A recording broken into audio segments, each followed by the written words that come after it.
Hello, আমি গীতা বলছি।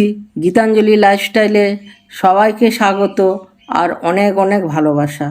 আজকে আমি কলমি শাকের 5টি উপকারিতা নিয়ে বলবো। কোলন ক্যান্সারের ঝুঁকি কমায় কলমি শাক। এশিয়ার সব দেশেই জনপ্রিয় সবুজ এই শাকে প্রচুর পরিমাণে ফাইবার, ভিটামিন এবং খনিজ পাওয়া যায়। নিয়মিত খাদ্য তালিকায় এই শাকটি রাখলে বিভিন্ন ধরনের স্বাস্থ্যের উপকারিতা পাওয়া যায়।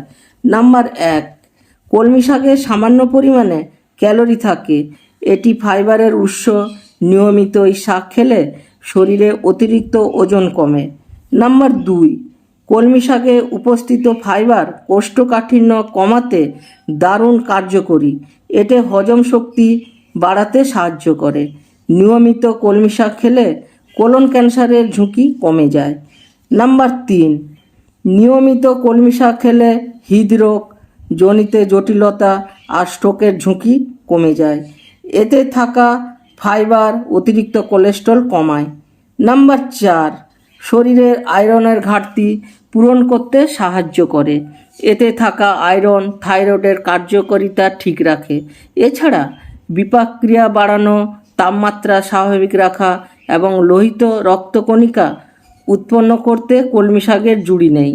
নাম্বার 5, কলমি শাকের প্রচুর পরিমাণে ভিটামিন এ থাকে। নিয়মিত এই শাক খেলে দৃষ্টিশক্তির উন্নতি হয়।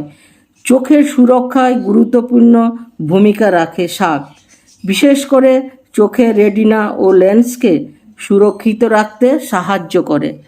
তবে এই শাকটা হয় অনেক নোংরা জায়গায়, বা চাষিরা যে চাষ করে অনেক নোংরা জল এসে কাদা এতে লেগে থাকে, অনেক নোংরা থাকে, তাই শাকটিকে বাজার থেকে এনে ভালো করে একে ধুতে হয়। 15 মিনিট কি আধ ঘন্টা এটাকে জলে ভিজিয়ে রেখে তাকে 4-5 বার ধুয়ে এবং উষ্ণ গরম জলে এটাকে ধুয়ে নেওয়া উচিত। কারণ এতে অনেক কিছু নোংরা থাকে, সেগুলো বেরিয়ে যায়। এই শাকটা কিন্তু অনেকে অনেকভাবে খায়। কেউ কলমি শাকগুলোকে ছোট ছোট করে কেটে তাতে বেসন দিয়ে আরও অনেক কিছু, তা লঙ্কা দিয়ে পেঁয়াজ দিয়ে তাকে বড়া করে অনেকে খায়। আবার অনেকে একে বড় বড় করে একটু কেটে নিয়ে তার মধ্যে জ্যান্ত মাছ, সবজি আর আলু দিয়ে পাতলা করে ঝোল করে খায়। আবার কেউ বা ভাজা করেও খায়। আজকে আমি ভাজা করাটা দেখাচ্ছি। এই কড়াইতে তেল দিয়েছিলাম, তেলের মধ্যে শুকনো লঙ্কা আর রসুন আমি এটাকে ফোড়ন দিয়েছি। তার মধ্যে আমি পেঁয়াজ দিলাম। পেঁয়াজ আর এই লঙ্কা আর রসুনকে আমি লালচে লালচে করে ভেজে নেব। এটা একটু অল্প আঁচেই আমি ভাজবো। তারপরে আমি শাকটাকে ভাপিয়ে রেখেছিলাম, সেই শাকটা আমি এই কড়ার মধ্যে দিয়ে এটাকে আমি কিছুক্ষণ নাড়াচাড়া করব, যাতে কলমি শাকের যে রসটা থাকে সেটা যেন ভালো করে শুকিয়ে যায়। এই যে শাকটা আমার হয়ে গেছে।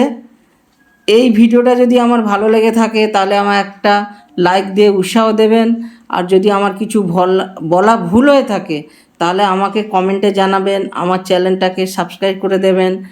বেল আইকনটাকে টিপুন, যাতে পরবর্তী ভিডিওগুলো আপনাদের কাছে পৌঁছে যায়। আর আপনারা সবাই সুস্থ থাকবেন, ভালো থাকবেন, আমি ঈশ্বরের কাছে প্রার্থনা করি। ধন্যবাদ।